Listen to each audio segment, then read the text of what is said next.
Partout au Yukon, on observait une augmentation des activités et l'aliénation des terres utilisées par notre peuple à des fins traditionnelles depuis de nombreux millénaires. Des routes étaient aménagées, des mines étaient construites. Cela a contribué à accroître la prospérité du territoire ainsi que l'optimisme des gens, à l'exception des Autochtones qui ont été mis à côté de se sont sentis exclus de ces possibilités. Et ce qui est arrivé, c'est que certains d'entre eux ont participé à la Deuxième Guerre mondiale et étaient traités d'égal à égal. À leur retour au Yukon, ils étaient traités comme des citoyens de second rang, même pas comme des citoyens, disons.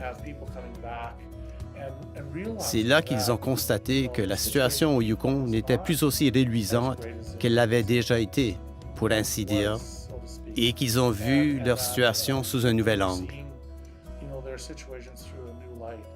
Vous savez, dans les années 60 et 70, nos chefs et nos aînés de l'époque savaient très bien que nous devions faire quelque chose.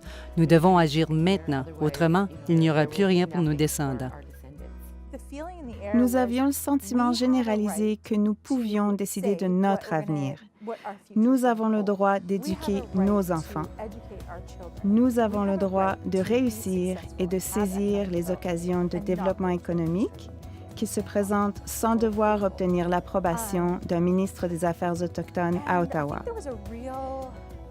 De plus, je crois que nous étions vraiment fiers de ce que nous étions ou de ce que nous sommes en tant que personnes et que nous nous tenons debout pour décider de ce que nous ferons de notre vie.